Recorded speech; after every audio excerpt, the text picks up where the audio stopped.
Alors bonjour à toutes et à tous, donc merci d'être là aujourd'hui. Bon, avant de commencer, j'aimerais bien connaître un peu plus le type de profil qu'on a ici. Donc juste par levée de main, qui d'entre vous fait partie de l'industrie des procédés?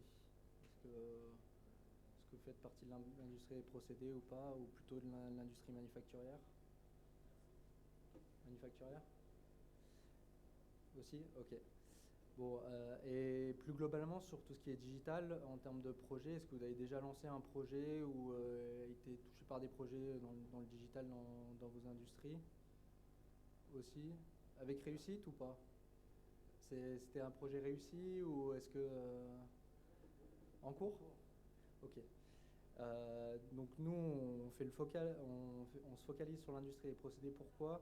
Parce qu'on est de la société Samson, donc un groupe qui travaille dans cette industrie-là depuis 114 ans. Et donc, comme beaucoup de fabricants, on cherche à s'orienter vers des solutions, des services et des solutions cognitives. Et donc, quand on parle de justement solutions cognitives, il s'agit plus globalement euh, de l'industrialisation et de la digitalisation de l'industrie. Et souvent, ça peut être vu parfois comme un projet assez complexe. On voit ça un peu comme une montagne avec parfois des limites en technologie, les infrastructures qui ne sont pas préparées, une pression de réussite avec les champions qui sont présents dans les entreprises, parfois aussi un manque de ressources. Et il y a ça aussi donc le manque de compétences. Et donc aujourd'hui, ça va être essayer de vous expliquer un peu notre parcours et de vous montrer, pour mener un peu ce changement culturel et cette révolution dans l'industrie, il faut le faire à plusieurs. Et donc on a construit ça sous forme d'un projet, hein. Souvent quand on parle de digitalisation, on parle d'un projet qui part, comme d'habitude, d'une étude de besoin. Ensuite on s'oriente vers, il faut être gagnant financièrement, donc on s'oriente vers une validation de prix ou de retour sur investissement sur les solutions. Et un grand moment de basculement sur ces projets-là, c'est souvent la prise de décision. Et c'est ce point-là sur lequel on va se focaliser, sur le point où on va soit aller vers un lancement, on va tendre vers une réussite du projet, ou on peut aussi réévaluer le besoin, réajuster le projet pour s'ajuster aux besoins de l'entreprise, ou dans le cas le plus défavorable, c'est d'abandonner le projet et de faire le constat que ce n'est pas adapté à l'entreprise dans laquelle on est. Donc en partant de cette étude de besoin,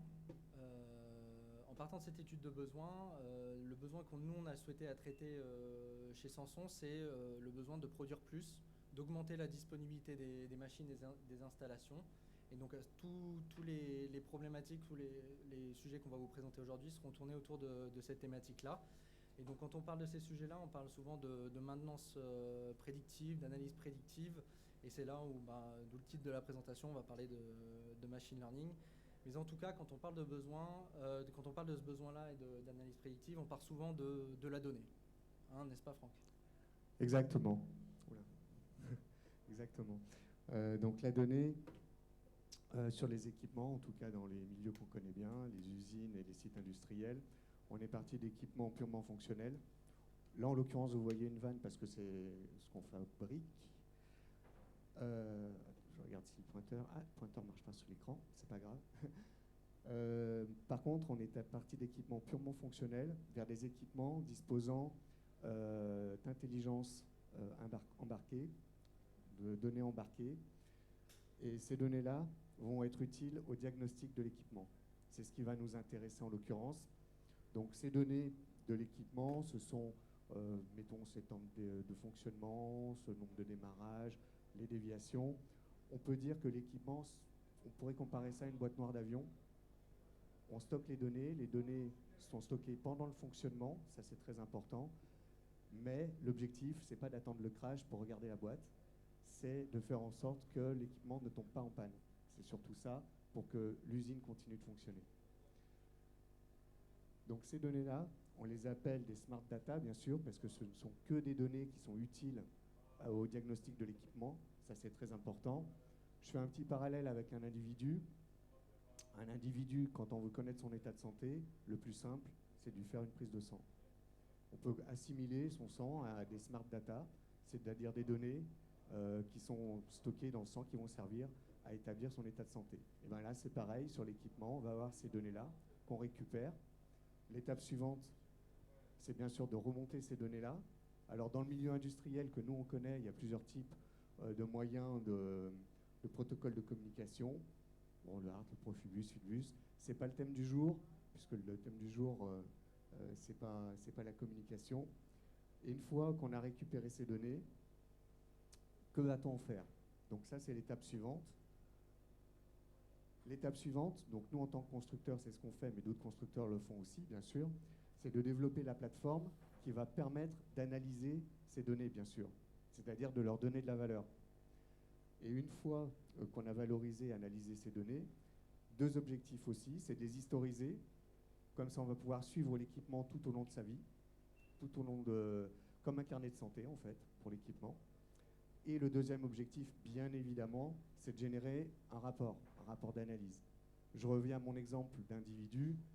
Quand il sort du labo, il faut quand même qu'il ait un rapport d'analyse pour lui dire si ces données sont dans les clous ou pas, évidemment.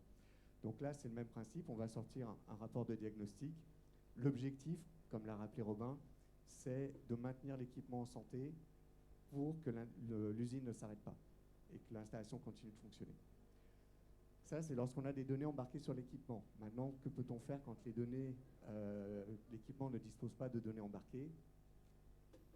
C'est là où on va voir la première apparition du machine learning. C'est là où on a voulu s'orienter vers du machine learning non supervisé. Après, bien sûr, pour vous rappeler un peu les trois grandes bases du machine learning, on a le non supervisé, on va chercher de faire du clustering de données et d'établir une norme et d'alerter les déviations du process. On a le supervisé où c'est un cas connu et on va apprendre ce cas-là au modèle pour ensuite l'identifier lorsqu'il apparaît. Et aussi on a le renforcement où on va apprendre par renforcement comme on apprendrait quand on est enfant. Le bien, on vient renforcer, on va récompenser, et lorsqu'il y a quelque chose qui est fait mal, on va punir. Pour l'industrie, le renforcement, ça ne nous a pas intéressé, on n'a pas plus creusé ce sujet-là. Non plus pour le superviser, lorsqu'on est dans l'industrie des procédés, c'est souvent des problèmes inédits qui n'apparaissent pas sur les installations et qui ne sont pas toujours connus. Donc on s'est plutôt orienté, et quand on parlera de machine learning tout le long de cette présentation, on s'oriente surtout vers du non supervisé. Donc pour revenir par rapport à ce que disait Franck, si on prend un modèle de machine learning non supervisé, c'est plus comme la boîte NAR et l'état de santé de l'équipement, mais on va plutôt regarder son environnement. On va regarder l'environnement de la personne dans laquelle il évolue. Donc dans le cas d'un équipement et dans le milieu industriel, ça revient aux données process autour de l'équipement. À partir de ces données-là, on va pouvoir établir une norme de bon fonctionnement, on pourra faire remonter les alertes. Par contre, quand on se concentre sur un seul type d'équipement, c'est une limite. On ne va pas pouvoir aller au fond des problèmes, essayer de creuser, de comprendre pourquoi on a une anomalie. C'est là où ça va être intéressant de regarder les interactions entre les équipements. Une personne, on peut en savoir en allant directement sur la personne, on peut connaître un peu plus de son environnement, on en sait encore plus quand on sait les personnes qu'elle côtoie pour essayer de mieux comprendre pourquoi et l'état de santé de la personne. Et c'est la même chose pour les équipements dans le milieu industriel, et c'est là où on s'est orienté vers le développement de ce qu'on a appelé l'arbre de causalité, qui permet d'établir un contexte aux données. Dans un modèle de machine learning non supervisé, là on a la surveillance constante, on regarde tous les équipements tout le temps, sans a priori, mais du coup il y a noyé dans tout ça, on a du bruit statistique qui peut apparaître, et on peut faire remonter des alertes qui sont peut-être pas forcément intéressantes, et ça peut mener à des surcharges d'alertes. Et cet arbre de causalité permet justement de limiter le bruit, de créer un filtre en utilisant le savoir-faire des données process et des données des équipes du terrain pour rendre accès aux différentes anomalies et les déviations des équipements, et d'extraire des alertes pertinentes qui ensuite emmènent vers une analyse en regardant l'interaction entre les différents équipements. Dans tous les cas, on maintient l'installation en fonctionnement, et on essaye de prévenir justement de ces différents problèmes inédits. Donc en résumé, si on repart, le sujet c'était l'étude du besoin. Si on part de cette première étude de besoin, on a la possibilité de faire quelque chose très localement par rapport à un équipement, par rapport aux données embarquées d'un fabricant. On peut être un peu plus large et regarder l'environnement de l'équipement, ou on peut s'orienter vers une solution plus globale qui cible un groupe d'équipements ou une usine entière. Donc ensuite, l'étape suivante, maintenant qu'on a étudié le besoin, qu'on a mis la solution en face, donc soit du machine learning non supervisé avec arbre de causalité, ou alors l'équipement, les données de l'équipement qui nous servent au diagnostic, toutes ces possibilités-là, se pose évidemment, est-ce que cette solution va être rentable? Donc le retour sur investissement. Donc je vous propose d'écouter un témoignage du directeur exécutif d'un grand groupe cimentier qui s'appelle Titan, qui a utilisé notre solution la plus complexe, aussi la plus coûteuse, le machine learning non supervisé avec l'arbre de causalité, permettant donc de dégager un minimum d'alerte. Voici son témoignage.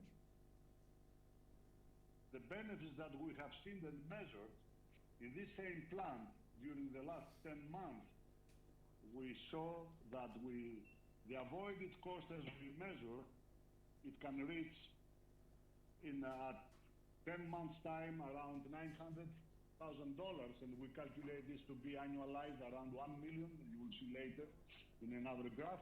And also the avoided downtime in very important assets like the kiln or the finish mills that are grinding the final product to be around 500 hours. For us, it's very significant impact in our processes and in our operations, and has a very high ROI. Donc pour appuyer ce témoignage, il y a aussi une analyse qui a été faite par un autre utilisateur de la solution sur un site pétrochimique où à partir des alertes qui ont été générées pour chacune des solutions, il a voulu évaluer les coûts, donc décomposer les coûts entre des coûts qui sont d'un scénario favorable où l'anomalie a été détectée, il y avait les pièces de rechange en face pour pouvoir intervenir, l'installation n'a pas été arrêtée très longtemps, jusqu'au cas défavorable où là on est vraiment dans un arrêt de production qui dure plusieurs heures, plusieurs jours, voire des semaines. Et donc voilà, l'idée ça a été de créer cette fourchette de prix et à partir de cette évaluation-là, juste sur une période de 2 mois, on a réussi à construire, enfin en tout cas l'utilisateur peut construire voir les coûts qui ont été engendrés et qui auraient pu être engendrés. Bien sûr, la réalité se trouve à peu près entre cette fourchette de prix, mais voilà, l'idée c'est de montrer que quand même sur ces solutions-là, on arrive à construire un cas intéressant de retour sur investissement pour ces solutions. Donc une fois l'étude de besoin cernée ainsi que l'étude du prix, on arrive à un grand moment de basculement où c'est la prise de décision pour savoir si on va lancer, réajuster le besoin ou abandonner le projet. Souvent, on peut penser qu'il y a des risques engendrés sur la digitalisation parce que quand on s'oriente on est plus sur un cas projet typique, on a plusieurs points à prendre en compte, des compétences, une montée en compétences à faire des équipes, la disponibilité des ressources ou autres. Donc parfois, en fonction du projet et de comment on va articuler le projet, voilà, il y a plusieurs éléments variables. Donc le plus simple souvent c'est de tester, mais même ce premier test est parfois une grande prise de risque pour certaines entreprises. Et le but justement c'est de limiter les risques pour pouvoir réajuster le projet en fonction des conclusions des tests. Et pour justement limiter les risques et de pouvoir réajuster et de réorienter le projet si besoin, si une solution ne fonctionne pas, c'est pas un problème, on est capable de réajuster. Le moyen pour nous d'aller plus vers cette réussite d'un lancement d'un projet et de passer par des premières phases de test, c'est de passer par des services. C'est la conclusion qu'on s'est faite. Et bon, en premier lieu, je préfère vous montrer le témoignage du même client, du coup Titan, qui s'est servi de la solution en utilisant cette couche de service supplémentaire. Et on va vous expliquer par la suite pourquoi c'est pour nous très, très utile pour lancer et de passer cette phase de test. Je vous laisse écouter.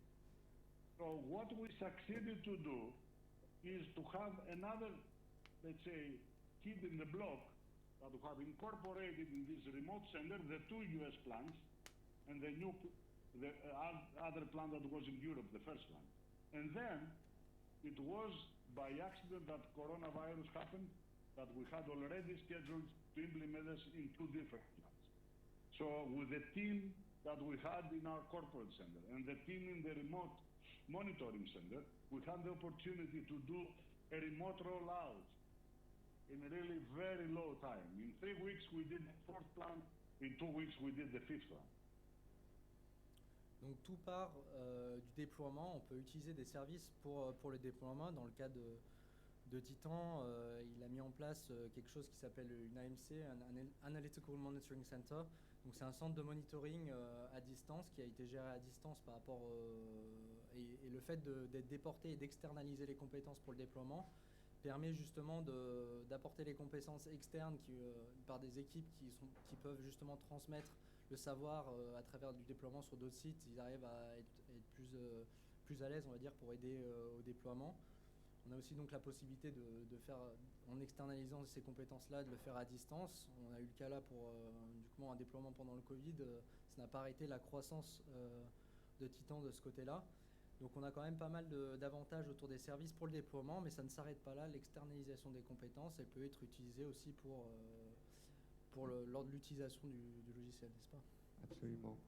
Donc là, on vient de voir l'utilité du service au moment du déploiement. Bien sûr, on ne va pas laisser l'utilisateur tout seul à ce moment-là, parce que ce sont des solutions assez complexes à installer, évidemment. Par contre, on est là aussi après que la solution ait été déployée, en l'occurrence la solution de machine learning. Donc, une fois que les alertes pertinentes du machine learning sont générées ou que les rapports de diagnostic sont générés, il va y avoir l'accompagnement d'un expert, donc en l'occurrence côté fournisseur, pour aider par ses compétences l'utilisateur à exploiter la solution. Si je reprends un petit peu mon exemple de tout à l'heure avec l'individu, une fois qu'il a son rapport d'analyse dans les mains, son rapport sanguin, il n'est pas trop sûr de ce qu'il lit ou il voudrait des précisions supplémentaires. Qu'est-ce qu'il fait naturellement? Il va voir son médecin et il lui demande une analyse complémentaire. Donc le but de cet expert, ça va être d'analyser, de prioriser et de définir les actions à mener sur les équipements qu'il aura repérés comme potentiellement défectueux. Le but, encore une fois, c'est de maintenir en vie l'équipement pour que l'usine tourne et puisse produire. Donc, l'expert est là pour accompagner en compétences, faire économiser aussi du temps parce que les utilisateurs n'ont pas les ressources souvent sur site pour exploiter ça, et également répartir, partager les responsabilités. Ça, c'est un point très très important parce que souvent, quand l'utilisateur met en place une solution, il doit rendre des comptes. Et à ce moment-là, c'est important qu'il ne se sente pas seul parce qu'il y a une grosse pression de réussite. Et si cette réussite est partagée avec le fournisseur de la solution, à ce moment-là, on va pouvoir aller vers une sorte de partenariat. En tout cas, nous, c'est ce à quoi on tend, pour que l'utilisateur ne se sente pas seul pour déployer sa solution et pour qu'elle marche, surtout, qu'elle soit rentable. Dernier point au niveau des services que l'on peut rendre, c'est la souplesse. C'est-à-dire qu'on peut cibler juste quelques équipements. Ça, c'est une première possibilité. Ensuite, on peut espacer les analyses. Ça aussi, c'est l'intérêt sur un équipement qu'on estime en bonne santé. Pas la peine de faire une analyse tous les 2 mois ou tous les 3 mois. Peut-être une fois par an, c'est suffisant. Je fais encore mon analogie avec la personne qui est malade. Elle ne va pas aller, si elle s'estime en bonne santé, aller faire une prise de sang toutes les semaines ou tous les mois. Elle ne va pas aller chez le médecin toutes les semaines, sauf s'il est hypocondriaque. Bon, ça, c'est un autre thème, évidemment. Mais sinon, il va espacer jusqu'à ce que la solution soit rentable et que ça ne lui coûte pas trop cher. Donc au final, le but, c'est toujours de tendre vers des solutions innovantes qui sont déployées dans l'industrie. Et à travers donc, ces solutions-là, les services sont censés apporter du coup une certaine flexibilité et une organisation personnalisée. Ça va être justement d'aider le client, enfin l'utilisateur à ajuster par rapport à son besoin, arrêter le projet et pouvoir s'orienter vers une autre solution ou voilà, moduler en termes de temps les différentes solutions et ça permet toujours de tendre vers l'augmentation de la disponibilité des installations pour au final produire plus et de réaliser cette maintenance ou analyse prédictive avec succès. On quitte vraiment un schéma de vente entre un utilisateur final et un fournisseur. Le but est d'aller plutôt vers des partenariats où les services permettent de faire l'intermédiaire entre un fournisseur qui peut lui améliorer ses solutions et de réellement tester ses solutions sur le terrain à un utilisateur qui arrive à justement en tirer des bénéfices et avec un retour sur investissement intéressant. Et c'est grâce aux services, en tout cas c'est ce qu'on ressent au niveau de l'industrie, c'est grâce à ces différents services qui permettront de faire ce basculement, prendre cette décision, prendre ce risque vers le lancement de ces différents projets pour améliorer et d'aller vers cette transition digitale qui est mentionnée de partout.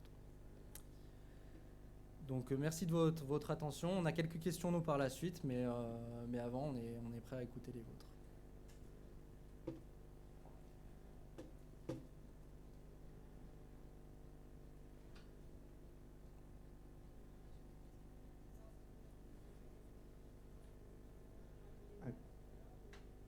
Alors il y a les deux possibilités. Nous, sur les vannes par exemple, c'est déjà instrumenté. On a ce qu'on appelle sur nos vannes des positionneurs qui servent non seulement à faire fonctionner la vanne, mais en même temps qui stockent les données.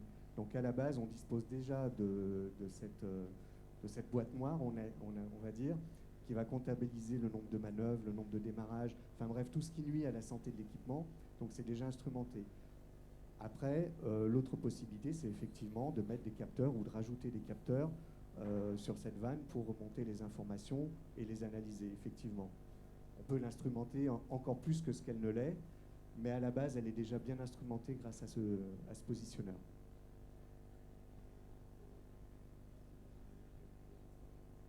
Voilà, exactement. Comme on connaît très très bien cet équipement, je parle pour cet exemple-là, on a développé une plateforme qui est capable d'analyser exactement toutes les infos. Là, on a cité 3 ou 4 des informations stockées dans le positionneur, mais il y en a beaucoup, beaucoup plus. Dans quelle position elle a fonctionné? Si elle a fonctionné souvent ouverte, souvent fermée. S'il y a eu beaucoup de démarrage, ce qui use beaucoup l'équipement, ou très peu de démarrage sur 3 ans, 4 ans, 5 ans, 10 ans. Donc, le logiciel est adapté à ça, la plateforme. Et une fois que vous rentrez les données dans ce logiciel, il va sortir directement le rapport qui va dire votre équipement est en bonne santé ou il ne l'est pas. Et ainsi, si on a plusieurs équipements de ce type-là sur un site, on va pouvoir définir un ordre de priorité lors d'un arrêt, parce que souvent sur les usines, il y a des arrêts tous les 3 mois, 6 mois, etc. On va cibler les équipements à maintenir. On va dire, grâce au rapport, cette vanne-là est à prendre en priorité, cet équipement-là est à prendre en priorité, le deuxième, le troisième, et ainsi de suite. Comme ça, lors d'un arrêt d'usine, si on a 2 jours d'arrêt d'usine, par exemple, c'est énorme. Donc si on peut économiser une journée, c'est quelque chose d'extraordinaire quoi, au niveau production. Et donc la plateforme est dédiée à ça, à prioriser. Alors, c'est intéressant, oui. Au niveau de ce qu'on appelle le positionneur, on peut l'installer sur plusieurs fabricants, pas forcément sur des vannes de nos fabrications. Et du coup, on peut remonter également le diagnostic d'autres équipements en équipant avec ce positionneur-là. Ou alors, si l'utilisateur souhaite garder une vanne complètement, enfin un équipement d'un autre confrère, pourquoi pas, à ce moment-là, on va utiliser les données process, c'est ce qu'expliquait Robin sur le machine learning, les données process qui sont autour de l'équipement pour savoir s'il va être ou pas en défaut. Je ne vous cache pas qu'avec les données process, on a moins d'infos que si on récupère les informations de l'équipement proprement dit. Je reprends mon exemple de l'humain. Le meilleur, c'est de prendre le sang et de regarder, de faire l'analyse pour savoir s'il y a telle ou telle anomalie. Si on n'utilise que son environnement direct, c'est déjà un peu plus compliqué et un peu plus aléatoire au niveau du diagnostic. Vous utilisez des équipements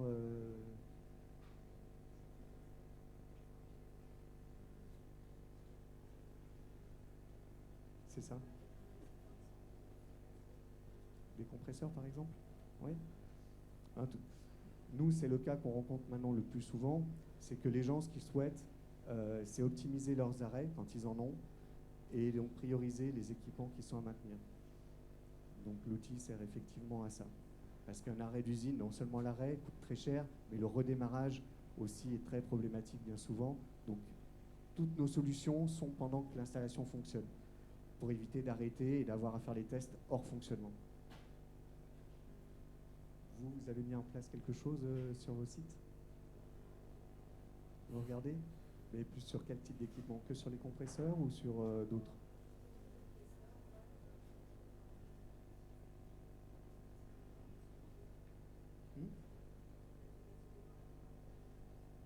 D'accord? Pour remonter les données? D'accord. Et pour l'analyse, pour la plateforme, vous avez déjà des outils, des solutions?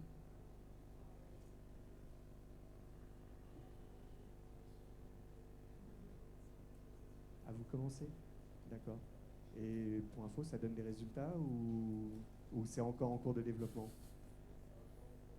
En cours de développement? D'accord. Juste, si je peux dire, sur la solution globale, machine learning avec arbre de causalité, l'avantage, c'est que l'implantation, elle est très rapide, puisque même sur une grosse usine, on va dire, en 15 jours, avec un ingénieur process, elle est mise en place. Et l'avantage, c'est que vous pouvez prédire, avec le logiciel, les événements qui ne sont pas encore survenus, si vous voulez. C'est ce qu'on disait. Donc même si vous avez un problème sur votre compresseur, sur un compresseur, mais on a repéré auparavant d'autres données qui ont donné des signaux d'alerte qui vont dire que ça viendra du compresseur, parce que l'arbre de causalité va remonter jusqu'au compresseur. Là, on va pouvoir dire, attention, surveillez votre compresseur avant qu'il tombe en panne, quoi. Parce que toutes ces données corrélées qu'on a vues, leur évolution nous tend à dire que le problème vient du compresseur, par exemple. Est-ce que vous avez d'autres questions? Oui.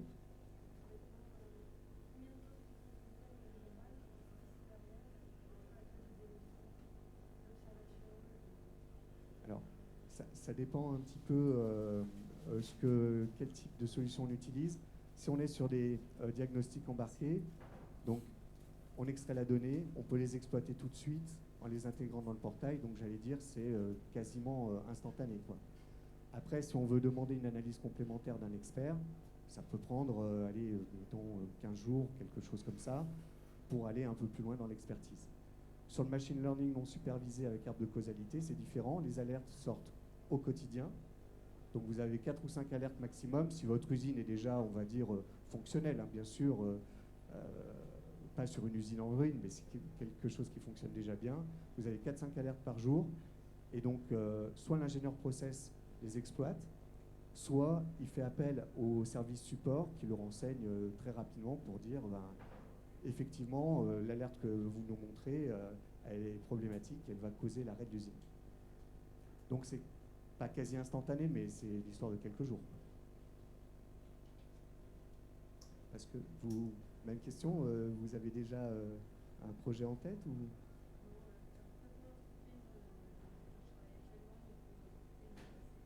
Ah, très bien. Ok.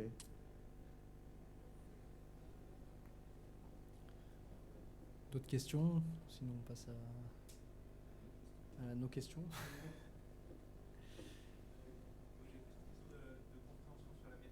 Oui.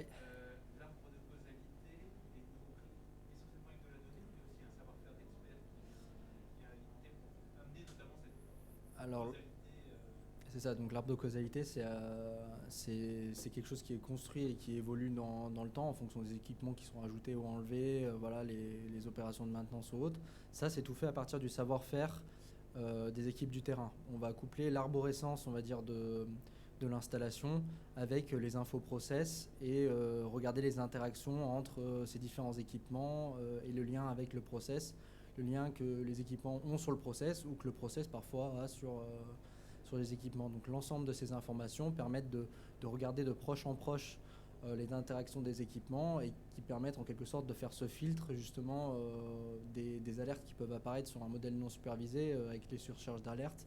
Ça permet justement de mieux cibler ces différents points et de regarder les interactions entre les différents équipements. Et ça, c'est fait avec les équipes côté fournisseur qui développent la solution et aussi du coup les équipes de l'utilisateur qui ont bien sûr le meilleur savoir sur comment fonctionne le process et tous ces différents points-là. J'ai pas répondu à la question? C'est bon?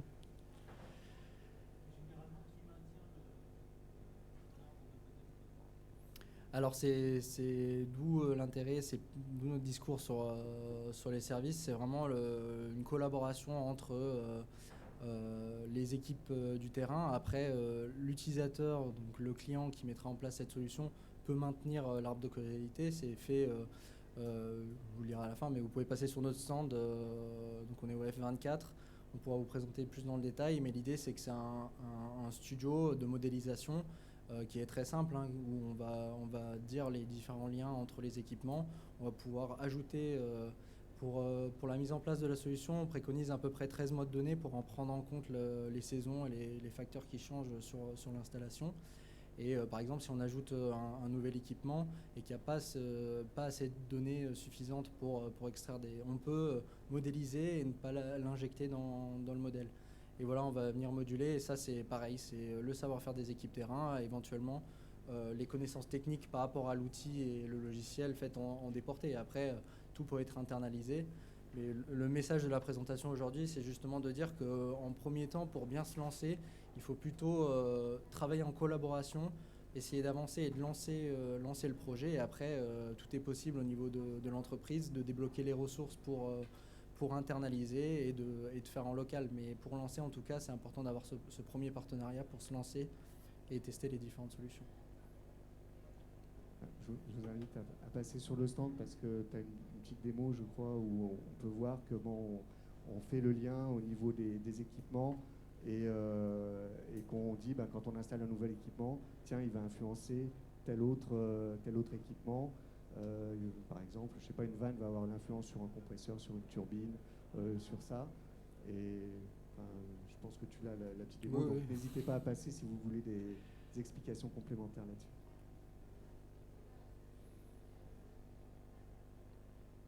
On a encore le temps pour des questions, ou sinon on peut passer aux nôtres.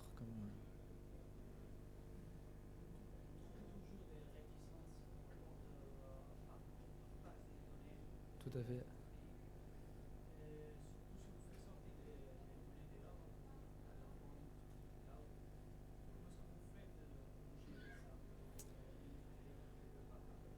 Alors on a présenté donc un ensemble de solutions qui partent de l'équipement même. Là on peut venir se brancher directement sur l'équipement sans forcément que les données sortent.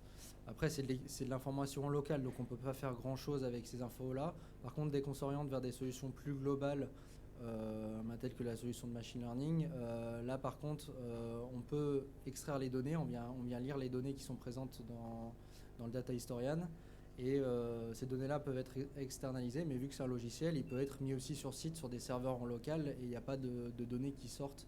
Donc tout dépend du projet à construire avec l'utilisateur et aussi la sensibilité par rapport au partage de données. Ça, c'est des cas très spécifiques en fonction du type de process, l'ouverture au client à utiliser ces données. Donc il y a effectivement des réticences à ce niveau-là. Après, c'est en fonction du projet et comment il se construit de voir la meilleure solution aussi par rapport aux infrastructures côté utilisateur. Mais là, dans ce cas, il peut être implanté, ce que disait Robin à l'instant, sur le site. Donc les données ne sortent pas parce qu'effectivement, c'est un problème auquel on est confronté. Les gens, c'est des données des fois sensibles sur certains sites de process et ils ne veulent pas que ces données soient disponibles à l'extérieur ou où que ce soit. Donc là, l'avantage du logiciel de machine learning avec arbre de causalité, c'est qu'il reste in situ et le client a la possibilité de l'exploiter lui-même et donc ça ne sort pas, on va dire, de son site.